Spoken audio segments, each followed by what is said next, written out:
The courage to be disliked हे पुस्तक फुमिताके कोगा आणि इचिरो किशिमी यांनी लिहिलेले असून हे एक यूथ आणि फिलॉसॉफर यांच्यातील डायलॉग आहे. या बुकमध्ये ॲडलर सायकॉलॉजी आणि पॉप्युलर फिलॉसॉफी याबद्दल सविस्तर चर्चा आहे. आपल्याला बहुतेक ठिकाणी जी फिलॉसॉफी ऐकायला मिळते ती फ्रॉइड यांच्या आयडियाजवर आधारित असते आणि त्या आयडियाज आजही खूप पॉप्युलर आहेत. पण ॲडलर यांच्या आयडियाज इतक्या पॉप्युलर नाहीत, कारण त्या अनेकदा कन्व्हेन्शनल व्ह्यूशी क्लॅश होतात. हा बुक समरी तुम्हाला ट्रॉमास कसे हँडल करायचे आणि इतर लोकांच्या एक्सपेक्टेशन्सपासून फ्री कसे व्हायचे हे समजून घेण्यास मदत करेल. तसेच आपले इमोशन्स कसे वर्क करतात आणि करेज नसेल तर त्यांच्याकडे आपल्यावर किती पॉवर असते हेही तुम्हाला कळेल. ऑलराईटी, तर आता विदाऊट फर्दर अडू चला सुरुवात करूया. Lesson number 1. वर्ल्डला फिल्टरशिवाय पाहण्यासाठी करेज लागते. आपण ज्या वर्ल्डमध्ये राहतो तो खूप कॉम्प्लेक्स वाटतो, नाही का? पण जर मी तुम्हाला सांगितले की वर्ल्ड ॲक्च्युली सिम्पल आहे तर तुम्हाला विश्वास बसणार नाही, बरोबर? कारण इतक्या साऱ्या कॉम्प्लेक्सिटीज असताना वर्ल्ड सिम्पल कसा असू शकतो? वर्ल्ड हायली डायनामिक आहे. आपण न्यूज चॅनल लावतो तेव्हा इतका ड्रामा दिसतो की सगळं केऑटिक वाटतं. त्यामुळे लाईफ खूप कॉम्प्लिकेटेड वाटायला लागते. पण जर तुम्ही नीट पाहिला तर प्रॉब्लेम वर्ल्डमध्ये नाही, उलट वर्ल्ड सिम्पल आहे. कॉम्प्लिकेटेड आहेत ह्युमन बीइंग्स. आपण जे काही पाहतो, अनुभवतो किंवा ज्यात इंडल्ज होतो ते सगळं आपल्या फिल्टरमुळे कॉम्प्लिकेटेड होतं. प्रत्येक माणूस वर्ल्ड वेगळ्या फिल्टरमधून पाहतो. इथूनच कॉम्प्लेक्सिटीज सुरू होतात. तुमचा पर्स्पेक्टिव्ह प्रत्येकाशी शेअर करणं खूप कठीण असतं. आपण जे पाहतो आणि इतर लोक जे पाहतात यामध्ये अनेक कॉन्ट्रडिक्शन्स असतात. सगळ्यात सरप्रायझिंग गोष्ट म्हणजे जेव्हा आपण फिल्टर वापरून रियालिटी पाहतो तेव्हा रियालिटी डिस्टॉर्टेड होते. हे फिल्टर्स आपल्या पास्ट एक्सपिरियन्सेस आणि फ्युचर एक्सपेक्टेशन्समुळे तयार होतात. आपण रियालिटीला बायसशिवाय फार क्वचितच पाहतो. पण काळजी करू नका, अजूनही होप आहे. आपण सगळे पॉझिटिव्ह चेंज करू शकतो. पण त्यासाठी खूप करेज लागते. रियालिटी जशी आहे तशी पाहण्यासाठी आपल्याला प्री एक्झिस्टिंग बिलीफ्स सोडावे लागतात. जेव्हा तुम्ही चेंज टाळता आणि रिजिड बिलीफ्सला चिकटून राहता तेव्हा तुम्ही स्वतःला हॅपीनेसपासून दूर ठेवता. तुमच्याकडे 2 चॉईसेस असतात. एक तर रियालिटी किती ट्विस्टेड आहे याबद्दल कंप्लेन करत राहणे किंवा एक्सपेक्टेशन्स सोडून ट्रूथ ॲक्सेप्ट करणे. पहिला ऑप्शन तुमच्या लाईफमध्ये कॉम्प्लिकेशन्स वाढवतो आणि दुसरा ऑप्शन त्या एलिमिनेट करायला मदत करतो. इथे करेज या वर्डकडे लक्ष द्या. त्याचा मीनिंग आपल्याला सगळ्यांना माहीत आहे, पण आपण तो रिअल लाईफमध्ये प्रॅक्टिस करतो का?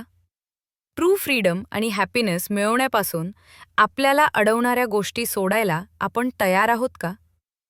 या बुकमध्ये ग्रीक फिलॉसॉफी आणि एडलेरियन सायकॉलॉजीमधील अनेक आयडियाज आहेत ज्या आपल्याला हे इश्यूज टॅकल करायला मदत करतात. मोर जाणून घेण्यासाठी व्हिडिओ पाहत रहा. Lesson number 2. कॉज अँड इफेक्टच्या सायकलमधून बाहेर पडल्यावर चेंज सिम्पल होतो. हॅपीनेसबद्दल बोलण्याआधी आपण सॅड आणि वरीड का होतो हे समजून घेऊया. आपण सगळेच आपल्या पास्टने कंट्रोल्ड असतो. आपल्याजवळ काही बॅड मेमरीज असतात ज्या आजही आपल्याला हॉन्ट करतात. कदाचित तुमचं पेरेंट्ससोबत रिलेशनशिप चांगलं नसेल. कदाचित स्कूलमध्ये तुम्हाला बुलीड केलं गेलं असेल. कदाचित तुम्ही स्टडीजमध्ये चांगले नसाल आणि कोणीही तुमच्यावर विश्वास ठेवला नसेल. कदाचित तुमचे फ्रेंड्सच नसतील. काहीही असू शकतं. पॉइंट एवढाच आहे की आपल्या मेमरीजमध्ये काहीतरी असतं जे आजही आपल्याला मागे खेचतं. आपण कितीही डिस्कशन केली तरी त्या गोष्टी एलिमिनेट करण्याचा मार्ग सापडत नाही. कारण जर सापडला असता तर आपण आधीच बदललो असतो.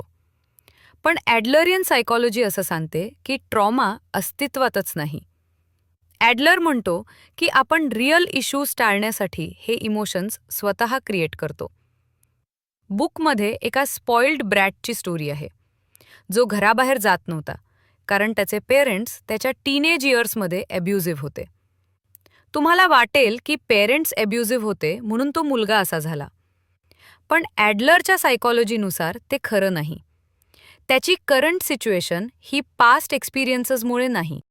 ॲडलेरियन सायकॉलॉजीचा कोर आयडिया असा आहे की बहुतेक लोक स्वतःच आपलं अनहॅपीनेस क्रिएट करतात आणि कोणताही बॅड एक्सपिरियन्स फ्युचर कंट्रोल करू शकत नाही.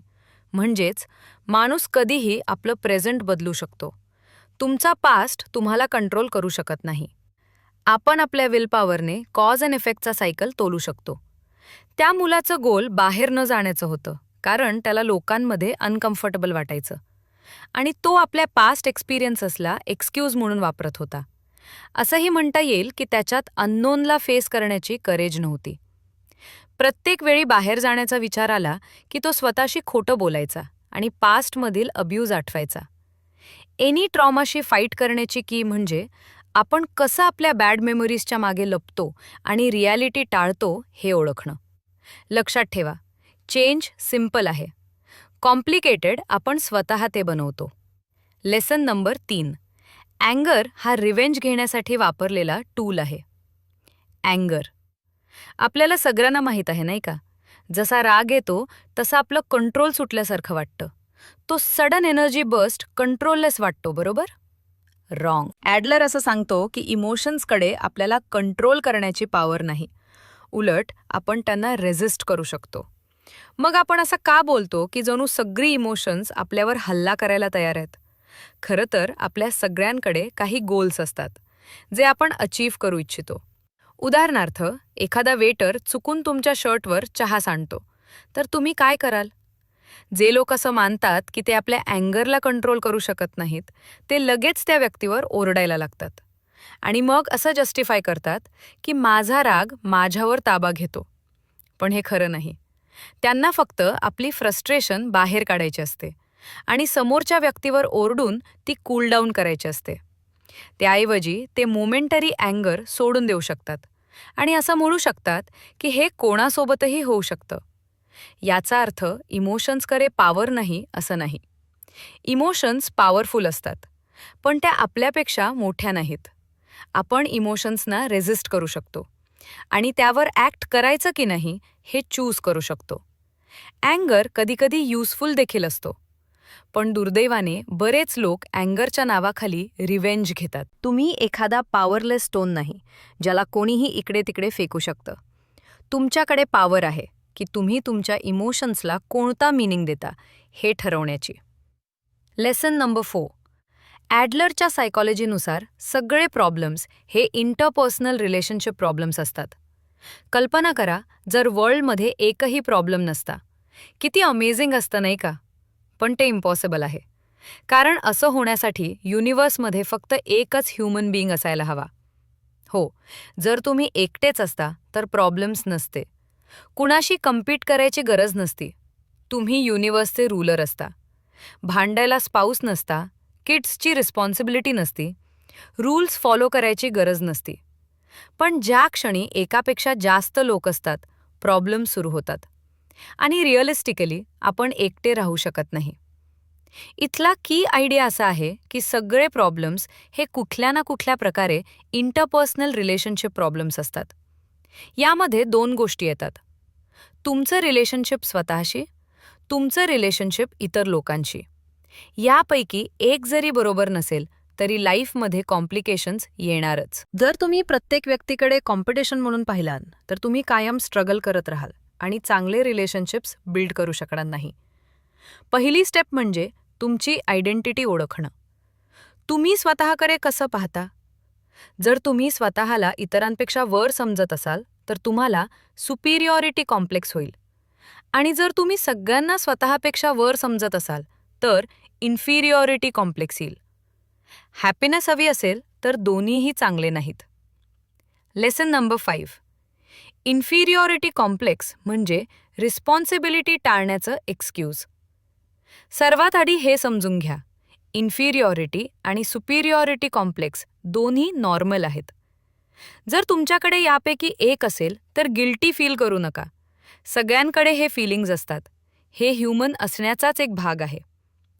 प्रॉब्लेम तेव्हा होतो जेव्हा लोक त्यांना मॅनेज करायला शिकत नाहीत.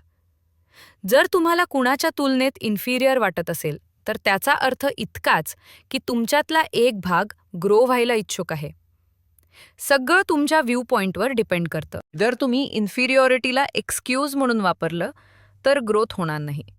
पण जर त्यालाच ग्रोथसाठी स्टिम्युलंट बनवलं तर तुम्ही तुमच्या प्रेझेंट सेल्फला आउटक्लास कराल. बुकमधला फिलॉसॉफर सांगतो की स्वतःची तुलना आपल्या आयडियल सेल्फसोबत करणं हेल्दी आहे. पण ज्या क्षणी तुम्ही प्रत्येक दुसऱ्या व्यक्तीसोबत कंपॅरिझन करायला लागता तेव्हा तुम्ही अनहेल्दी कॉम्प्लेक्सेसमध्ये अडकता आणि ते तुमची हॅपीनेस हिरावून घेतात. हे लक्षात ठेवा, ह्युमन बीइंग म्हणून तुमची फंडामेंटल रिस्पॉन्सिबिलिटी आहे तुमचा हायेस्ट पोटेन्शियल गाठणं, तुमचा आयडियल सेल्फ बनणं. लहानपणी तुम्हाला जो माणूस व्हायचं होतं तो बनणं. पण कंपॅरिझन ट्रॅपमध्ये अडकल्यावर तुम्ही तुमची एनर्जी इतर लोकांच्या एक्सपेक्टेशन्स पूर्ण करण्यात वेस्ट करता आणि स्वतःला त्यांच्या वर्ल्डव्ह्यूजनुसार मोल्ड करता. असं का होतं, कधी विचार केलाय? कारण आयडियल सेल्फ बनण्यासाठी खूप करेज लागते. मध्ये खूप हर्डल्स येतात.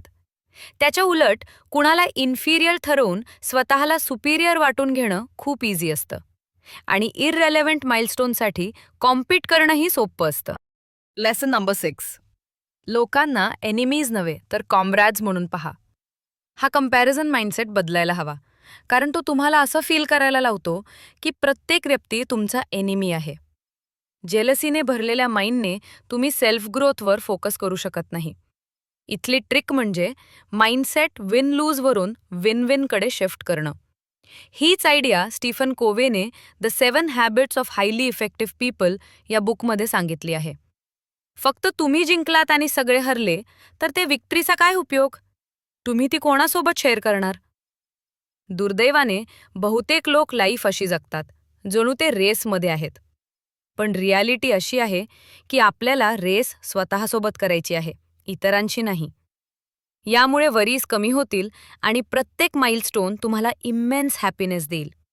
खरं तर तुम्ही कुणाशी कम्पीट केलं नाही तरी इतर लोक तुमच्याशी कम्पीट करतीलच. काही लोक रॅन्डम कारणांनी तुमच्या विरुद्ध ग्रज धरतील. कधीकधी तुम्हालाही रिव्हेंज घ्यावासा वाटेल. पण सावध राहा, त्या ट्रॅपमध्ये पडू नका. रिव्हेंज गोष्टी अजून वर्स करतो. तुम्ही वाईस चॉईसेस घेऊ शकता. तुम्ही नेहमीच तुमच्या इमोशन्सला रेझिस्ट करू शकता आणि शांतपणे विचार करू शकता. Lesson number 7. जर तुम्हाला इतर लोकांच्या जजमेंट्सपासून ॲब्सल्यूट फ्रीडम हवी असेल तर डिसलाईक्ड होण्याची करेज ठेवा. ॲब्सल्यूट फ्रीडम तेव्हा मिळते जेव्हा तुम्ही तुमची लाईफ तुमच्या ओन टर्म्सवर जगता, इतर लोकांच्या एक्सपेक्टेशन्सपासून फ्री राहता.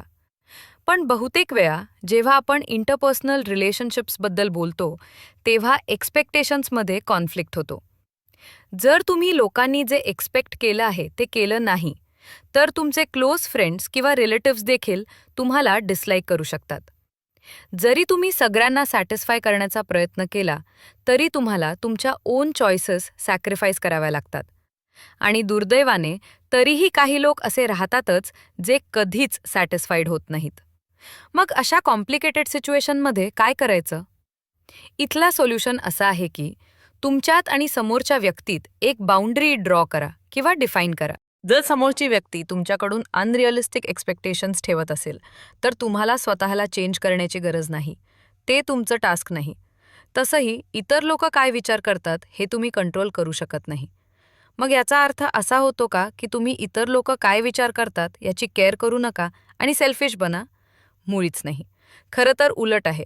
जर एखादी व्यक्ती एक्सपेक्टेशन्स किंवा इमोशनल ड्रामा वापरून तुम्हाला मॅनिप्युलेट करण्याचा प्रयत्न करत असेल तर तो सेल्फिश असतो. हे लक्षात ठेवा. कोणीही तुम्हाला तेव्हाच मॅनिप्युलेट करू शकतं जेव्हा तुमचं इमोशन्सवर कंट्रोल नसतं. अशा वेळी तुम्हाला डिसलाईक्ड होण्याची करेज ठेवावी लागते आणि इमोशन्सच्या आधारावर मॅनिप्युलेट होणं टाळावं लागतं. वरवर पाहता हे लोकांना तुमच्यापासून दूर ढकलण्याचं स्केरी फॉर्म्युला वाटू शकतं. पण खरं सांगायचं तर तसं नाही. गुड रिलेशनशिप्स लोकांना इमोशनल ड्रामा किंवा कॉन्फ्लिक्टने बांधून ठेवत नाहीत. उलट त्या तुम्हाला लिबरेट करतात. बाय द वे, जर तुम्हाला बुक्स वाचून शिकायला आवडत असेल तर मी तुम्हाला चॅनलला व्हिजिट करण्याची रेकमेंडेशन करते. Lesson number 8. स्वतःची खरी वर्थ जाणून घ्यायची असेल तर कम्युनिटीमध्ये कॉन्ट्रीब्यूट करा. काही लोकांचा इगो इन्फ्लेटेड का असतो माहितीये का? कारण त्यांच्या आत इन्फिरियॉरिटी कॉम्प्लेक्स असतो. इन्फिरियॉरिटी कॉम्प्लेक्सचं रूट कॉज म्हणजे स्वतःची सेल्फ वर्थ न समजणं. जेव्हा तुम्हाला तुमची खरी वर्थ माहीत नसते, तेव्हा तुम्हाला सतत भीती वाटते की इतर लोक तुम्हाला आउटशाईन करतील किंवा जास्त ऑपॉर्च्युनिटीज मिळवतील. कधीकधी लोकांचा इगो इन्फ्लेटेड असतो कारण त्यांना वाटतं की ते इतरांपेक्षा जास्त डिझर्विंग आहेत. पण दोन्ही गोष्टी चुकीच्या आहेत.